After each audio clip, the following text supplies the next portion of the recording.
Hello, Blackhawks Nation. Welcome to Blackhawks Daily, your favorite recap of the daily buzz around your Chicago Blackhawks. I'm your host, PJ. Thanks for tuning in again for this, during this extremely slow, very dry offseason. We've been talking about it pretty much every day. Not a lot going on, but there are some things that we can dig into, try to keep building the anticipation for the puck drop on October 7th. We're just trying to keep you from jonesing too much, too many puck withdrawals. So let's get into it. So we have covered the top prospects before, not entirely. We've been doing a countdown. So the countdown continues. Finally, we're at the top 10. So without further ado, here we go again. Starting with the 10th top prospect in the organization, picked by Greg Boyson over at Chicago Hockey Now. Number 10, we got Drew Commesso.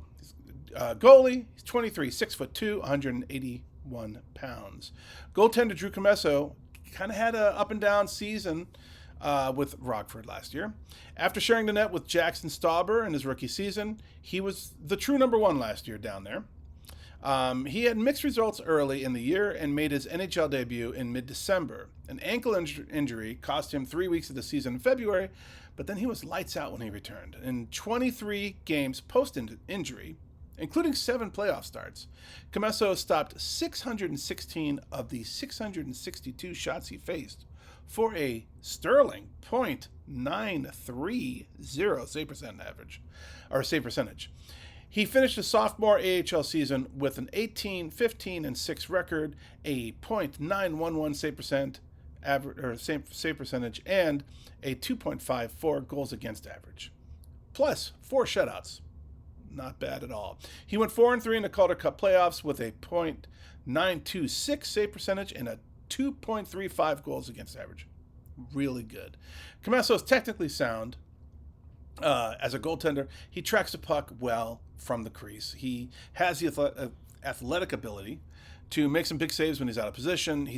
When he's on his game, very tough to beat. Some felt that the acquisition of Spencer Knight in March meant that the Blackhawks were down on Commesso, but no. That's not the case. He will be the top netminder in Rockford this year, and he'll have plenty of time to develop now that Arvid Soderblom re-signed for 2 more years. So, again, we've talked about this. We have an embarrassment of riches. The Blackhawks have great goaltending depth within the organization moving forward. So, awesome. Number 9, Ryan Green, forward, 21 years old, 6'2", 192 pounds. The 2022 second-round pick has been overlooked pretty much, mainly because he's not as flashy as some of the other players. But Ryan Green doesn't have the boom or bust factor that other players on this list does. He's just consistently high with his talent. So he's got the potential for a long and steady NHL career. Green returned to Boston University for his junior year, where he captained the Terriers to the national championship game, which they lost to Western Michigan. But he scored a career-high 13 goals and 38 points in 40 games before signing his NHL entry-level contract with the Blackhawks and playing in the final 2 games. Green's path to the NHL is kind of through his defensive game. He's a defensive-minded center who could play the ice, play with the pace needed for the professional game. He isn't just a defensive-only player. He's got great vision on the ice. He's got great playmaking skills, which have only improved each season over at Boston University.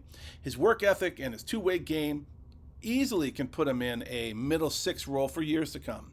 He'll be given the chance to make the NHL roster out of training camp. If he doesn't, he'll continue with his development with a talented Ice Hogs squad. Number 8, pointed out to us by one of our intrepid viewers, Roman Kantsarov. And also another viewer who told me I said it wrong the first time, which I totally did. Forward, 20 years old, 5'9", 176 pounds.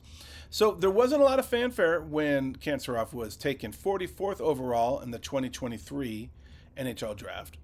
The Blackhawks fans got excited after he had a big rookie season in the KHL with Metallurg Magnitogorsk, which ended with a league championship. He had his best stretch during the postseason. He had 4 goals and 13 points in 23 games. Last season, he scored 13 goals and 38 points in 47 games, putting in big minutes as a young player. Metallurg's postseason run was much shorter, though, only lasting 6 games. Kanserov had 2 helpers during those games. Kanserov has shown a lot of promise in these past seasons and proved that he can excel against more experienced veterans. He plays the game at full speed every time his skates touch the ice. He's constantly looking for space in the offensive zone, and he's an excellent facilitator. He's entering the final year of his KHL contract, and indications suggest that the Blackhawks will sign him to an NHL contract when the year concludes. He still has a lot of developing to do, but he has the potential to be a middle six playmaker or more. Exciting kid. Can't wait to see more of him. And talking of exciting kids, number 7, Oliver Moore, forward, 20 years old, 5'11", 194 pounds.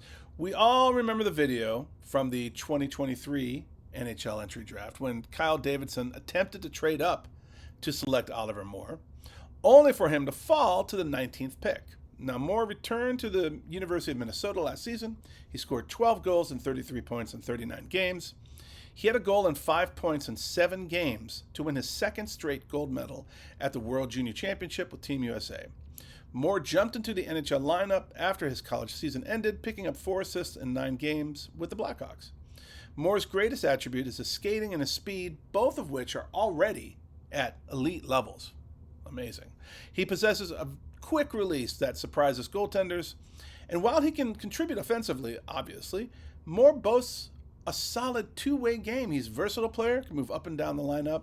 His speed and energy make him a threat whenever he's on the ice. His ceiling is likely a high-end middle six forward who can create matchup problems for the opponents. He will benefit from playing with Jeff Blashill, who believes that good defensive habits lead to more opportunities on offense. All right. And last but not least, on the 10 through 6 picks, we have at number 6, Sasha Boisvert, forward, 19 years old, 6'2", 183 pounds. Get this boy a steak. It's tough to keep him out of the top 5 because this guy is favorites, one of the favorites on many people's lists. The second of 3 2024 second-round picks, the well-rounded center made an immediate impact at the University of North Dakota. His freshman season ended with 18 goals and 32 points in 37 games, and NCHC Rookie of the Year honors. He recently had 4 assists for Canada in the World Junior Summer Showcase. Boisvert plays a very solid two-way game. He's strong on the puck. He also has a very solid release. He will contribute in all 3 zones of the ice. He needs to improve his skating and overall defensive game, but he has serious second-line potential in Chicago. Boisvert is transferring to Boston University for his sophomore season, so he'll get to strengthen his game at one of the nation's top programs. He also has a very good chance to play for Canada at the World Junior Championship this winter. He'll likely make his NHL debut at some point this season, depending on how far Boston advances in the NCAA tournament. Good stuff. Can't wait to get to the final top 5. Moving on from there, let's talk a little bit about our friend Lukas Reichel. So it's fair to say that the last season, 24-25 season, was a tough year for Mr. Lukas Reichel.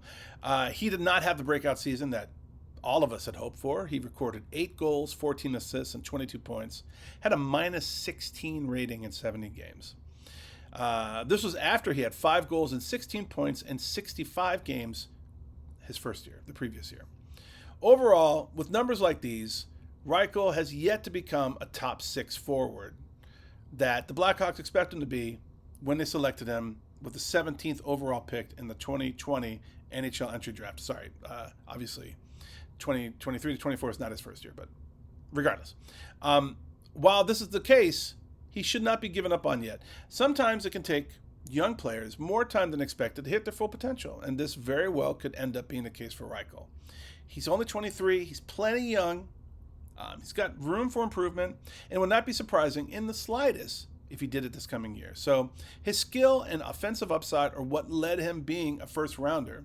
It'll be interesting to see if he can break out next season. And I'll tell you, I did have the opportunity back in 2019 to go to Berlin, and I watched Reichel play because we were playing against the Berlin Eisbären, which is the Ice Bears, and he was one of the stars on that team. And that kid was amazing. He was one of the best players easily on that team.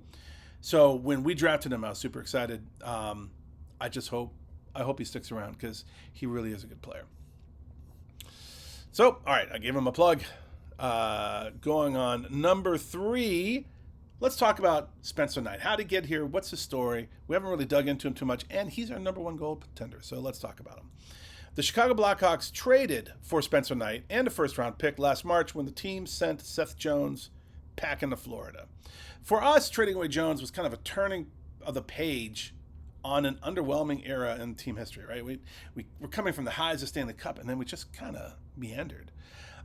Jones, who's now a Stanley Cup champion, never left his mark in Chicago, and the team is going into a full rebuild right as his contract started, and that didn't help. So trading Jones was big for the Blackhawks, but getting Knight back in return was a definitive win for us, as we got a goaltender who could be possibly and potentially our next franchise netminder.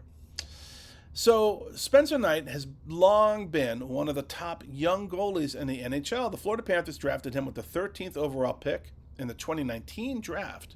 Yes, I didn't even know he was around this long. Knight, who grew up in Connecticut, 6'3", and at 24 years old, he's got a lot of NHL experience. After getting drafted, he impressed with Boston College in 2 seasons where he registered a .931 save percent average in 2019 and 2020, and a .932 save percent in 2020 to 21. Knight made the jump to the NHL early in 4 games with the Panthers. Near the end of the 20 to 21 NHL season, he registered a 2.32 goals against average and a save percentage of .919. Not bad, right, for a rookie? No, for anybody, really.